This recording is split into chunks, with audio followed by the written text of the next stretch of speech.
discussing events from 311 to 315. There's three events we want to discuss. One is it possible to just navigate on ego sensing without maps? Do maps evolve natively within an algorithm, or do we need explicit maps? And are maps helpful? This is a kind of philosophical paper by Drew Batra from Georgia Tech. Second, we talk about causes of superconductivity and how they disappear. This is a very highly, quantum physics type presentation by a gentleman from the University of Munich.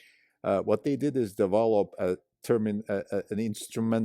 instrumentation to measure electron pairs, which is important to see whether the explanation of superconductivity to pairing of electrons can be supported with instrumentation, and also whether explanations of superconducting materials and properties of superconducting materials can be boiled down towards electron pair explanations, which of course require the ability to measure that. Third, large-scale production and deployments of lightwave fabrics for using data center technologies. This is a Google presentation, and they talk about a reconfigurable optical switching network in their data center. This is incredibly interesting in terms of the ability to deal with large machine learning workloads within the Google data centers. This is a Not Even Wrong podcast. It's March 16, 2024. This is Krim Telko.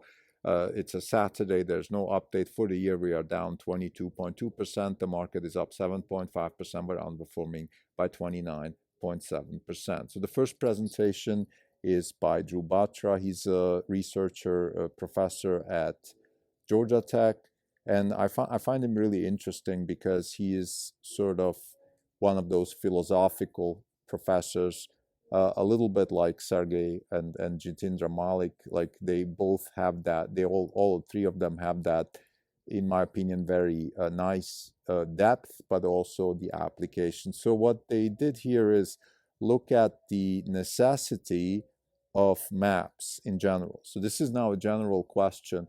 Do we actually need maps? Do agents need maps to navigate in reality? And what they try to sort of derive in the paper is the idea that do we have a native emergence of maps even if we don't explicitly program for maps? So do agents require maps? And this goes back to animal studies, rat studies, where they looked at rats and how they behave with contextual information of the environment and without contextual information. Some of the questions they ask in the paper: what information does the memory encode about the environment? The answer is they do actually encode implicit maps. So it looks like memory encodes implicit maps. And this is in an ego environment. So imagine a self-driving car drives down the road and has a certain implicit map in its memory. Now, it might not keep that for a long time, but it does encode it. And that happens in engineering terms through occupancy networks, for example. Encode your environment in sort of a point cloud type of way, and then you can keep that environment in memory. And the question is, how long is that kept? And that depends on the algorithm, of course. How long do we want to keep it? Do we even want it? And do we want to rely our planning on the map? So these are fundamental questions that go beyond this paper. I just mentioned this because it comes up all the time in the self-driving space. And the answer to these questions, in my opinion, is we don't need any of these things. I think the best way to navigate is to have something along the lines of SLAM, simultaneous localization and mapping, which then allows for the agent to move. So you have, you see where you are, you create a map on the go, and then you navigate inside that. You know, this is very interesting. And Drew is, like I said, Drew is a very, Drew is a philosophical person. So the questions come up, right? Do we actually need to have a world model? And if so, does this world model have to understand the world in physics terms, or maybe just in sort of cause and effect terms? What exactly is a world model, and is a map part of it? Because if we need maps, then we might also need physics, and we might or might not need those things, and we might actually be able to do, we might be able to do end-to-end learning, or maybe we need some predetermined knowledge. I mean, those are all fundamental questions. And if we do end-to-end learning, then maybe some things emerge. This is the really interesting thing. This goes back to some of the PhD thesis that I read, let's say by Yannick, where you try to understand what is actually statistically encoded in the data. If you have a certain algorithm, what does it actually encode, and how does it deal with the environment? How does it deal with does an algorithm that has never been taught physics learn physics? Does an algorithm that has never been taught a map, does it learn the map of, let's say, the environment? And if so, why does it do that? Well, I guess it needs to have a map in order to be able to navigate, or maybe it doesn't. So those are really fundamental questions. My opinion on this, I just had a conversation with a gentleman who works in AI, and there seems to be this overarching view in AI, that in embodied AI, that we need physics understanding. And I disagree. We don't understand, because we don't understand physics.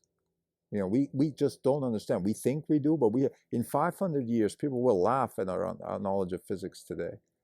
We don't understand the interpretation of quantum mechanics. Forget about understanding physics.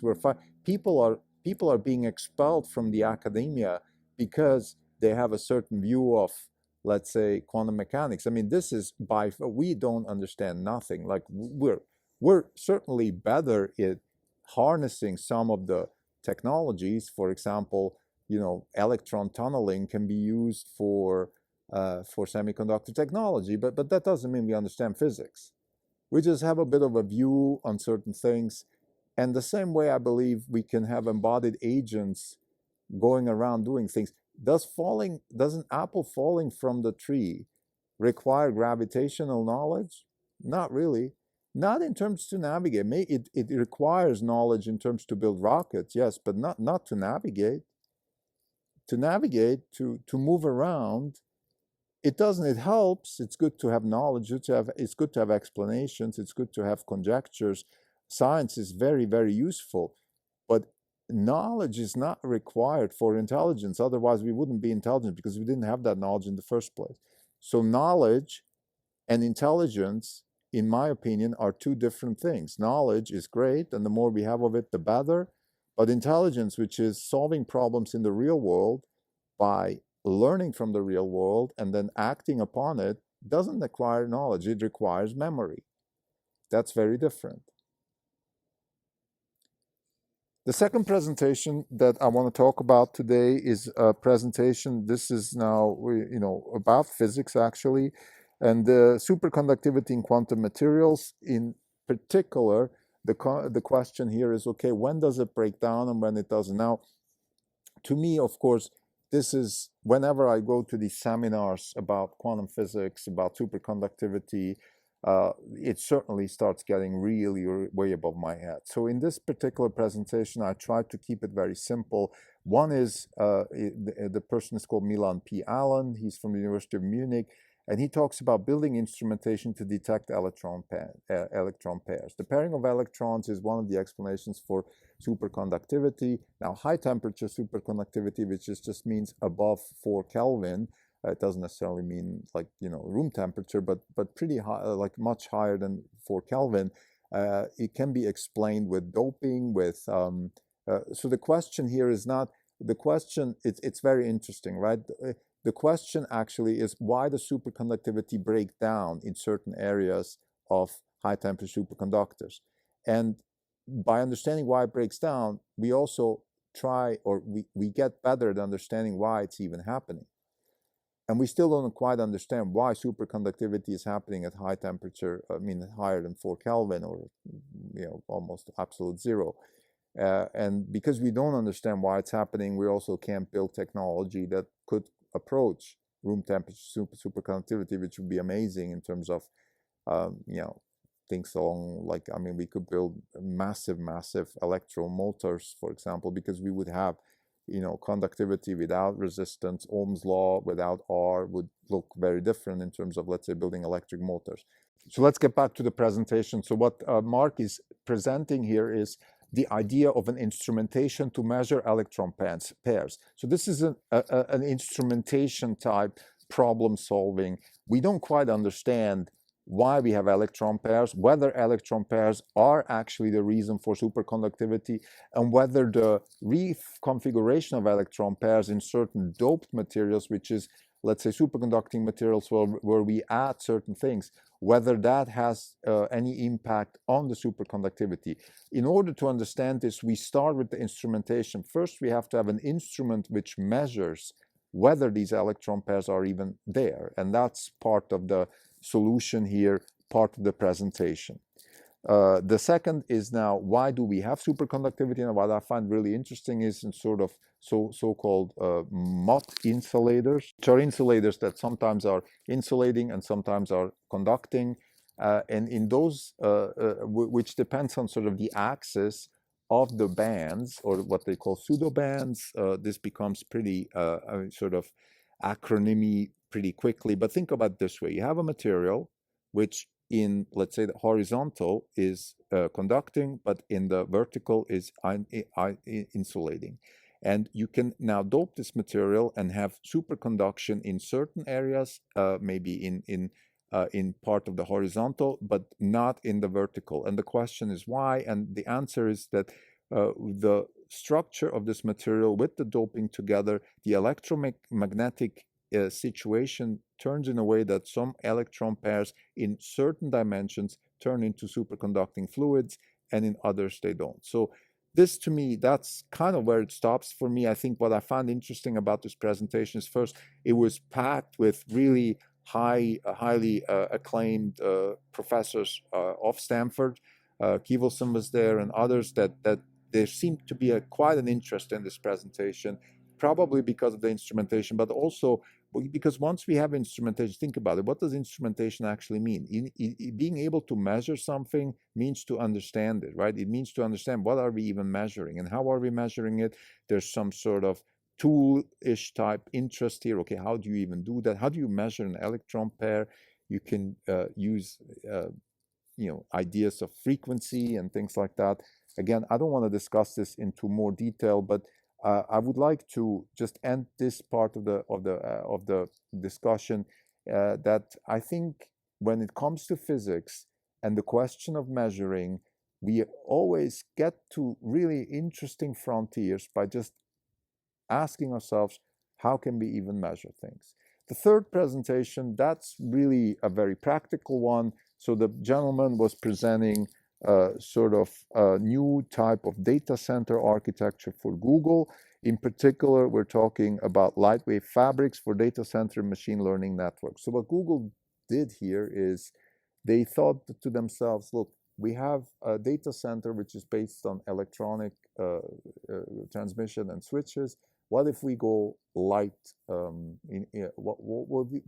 if we use optical networking and switches? And I think the gist of the presentation is that this new, what's called lightwave fabric, is allowing reconfigurable data centers, so software-defined data centers. That is important for a couple of reasons. One is it allows for adjusting the workloads, but more importantly also, it makes the data center more flexible when it comes to model adjustments. The presenter was talking about model parallelism, data parallelism. Model parallelism is that we can use certain parts of the data center for certain parts of the model. So that's model parallelism, and data parallelism is we use the same model but different data throughout the data center. So we're a lot more flexible. We have much better adaptability towards existing models and using whatever GPU, CPU type or TPU technology we have to use them more efficiently.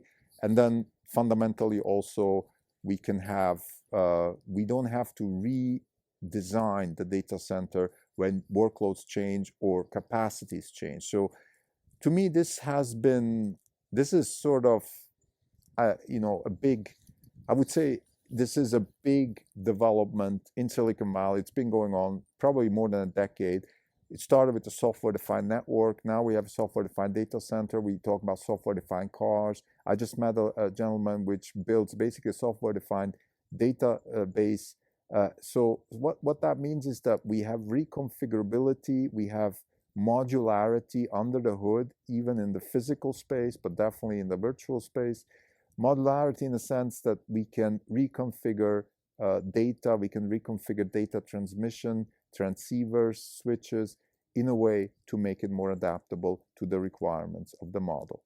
So to summarize the three presentations in this week, I think they were all really, really interesting in terms of the philosophical content. So the first one was Drew Batra and his conversation about how maps emerge, or whether maps are even important for embodied physical agent.